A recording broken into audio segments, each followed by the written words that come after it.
Hello, this is your teacher, Paul. I'm doing a live webcast after perhaps 5 or 6 months of not doing any sort of live streaming events. And I thought it was a good time to come back. And if possible, I'll try to make this a regular event because I know people have been asking me to do it. So I'll try to do this more often. Uh, the main thing I have a concern about right now, and this is one reason why I'm here, is because a lot of people have been using AI for learning English.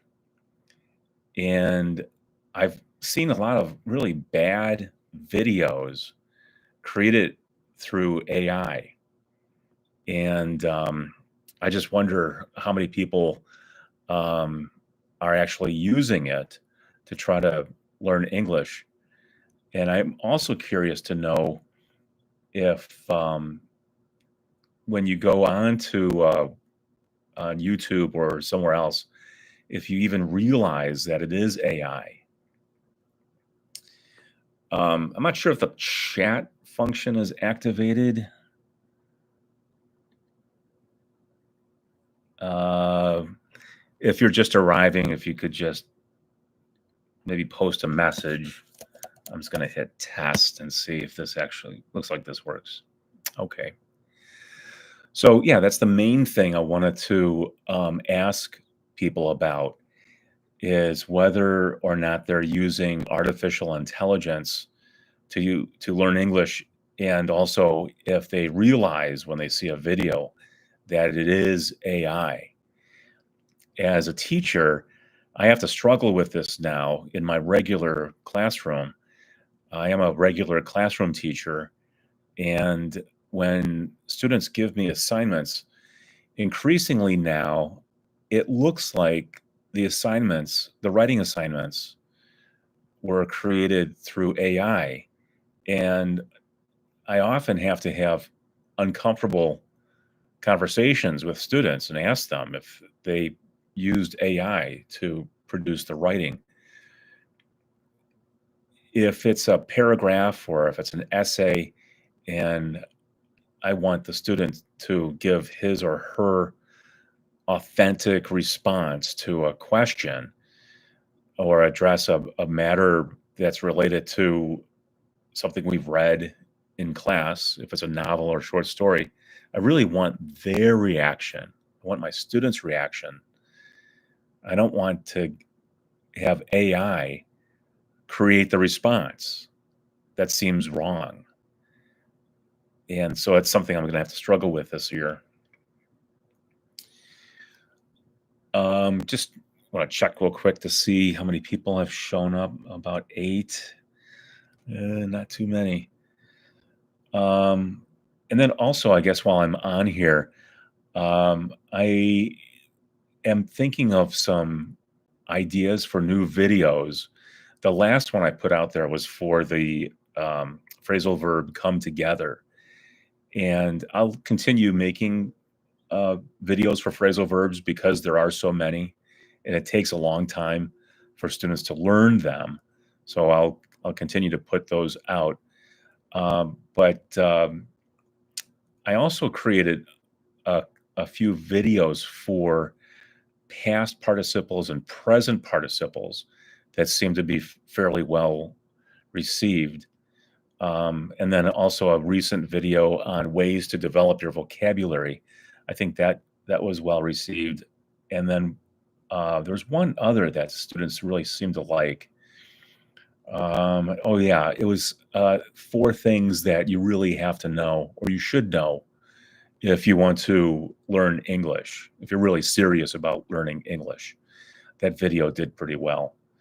But the school year has not started yet. It starts in about 2 weeks. And, my best ideas usually come from my students in the regular classroom, but also here on YouTube when people make comments on the videos that I produced, and make suggestions for videos that I can put out there. That really does help. Uh, and I'm also wondering if I should redo many of the old videos that I made going back to 2008, 2009, 2010, and so on. I look at those old videos and they're really bad. Some of them are just terrible. So I wonder how many of those, or which ones I should remake. I'm adding videos to my new website, EnglishForThePlanet.com. Most of the pages on that website have videos, and I think I'll probably add at least one video per page, depending on the content. And most of that website is focused on basic English grammar and the kind of English that you need in order to improve as a student. So it's English grammar and vocabulary right now. I'll be adding pronunciation videos, which I'm in the midst of putting together now. I have a number of pronunciation videos that I think are worth adding to the website, and organizing. I'll have those organized as I did on the previous website, LearnAmericanEnglishOnline.com. Now that I no longer control that website, I feel like I need to put everything back onto the new website, but it has to be, really new material. So new videos and, all the images, most of the images will be new. These are images that I've been able to find through Upsplash and Flickr and some of the other websites that provide free images. And then I have some old images that I've purchased, and I'll probably use those. I can't use too many of those old images because they're old.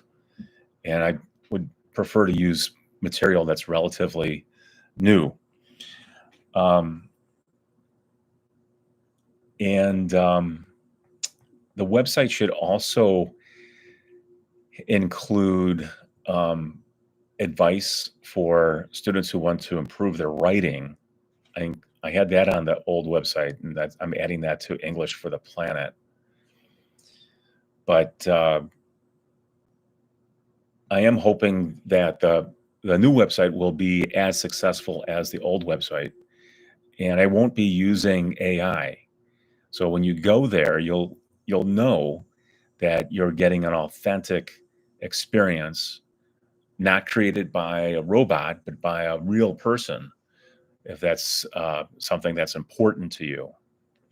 I'm just going to check the messages. I have to take my glasses off because my eyes are not great. I'm nearsighted.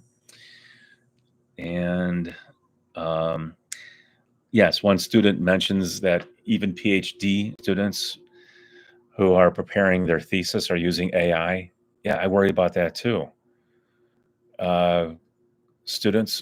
Graduate students who are studying medicine and law and getting into areas that they really should have a mastery of the subject, they're using AI.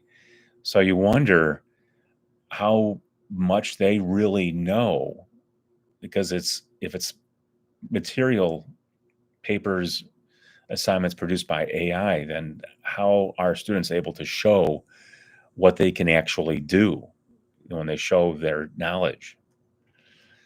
So yeah, that is kind of scary. Only 12 people.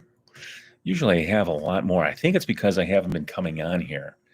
So I think this will be a relatively short video, and then once people realize that probably going to be coming back more often, then I'll have more of an audience. Let's see what else I wanted to. Oh, I also wanted to mention that I have gardens in my backyard. I'm growing vegetables, mostly tomatoes, basil, cucumbers, green beans, but mostly tomatoes. And I'm wondering if people are interested in seeing any videos that include that, that include my interest in gardening. I think that would uh,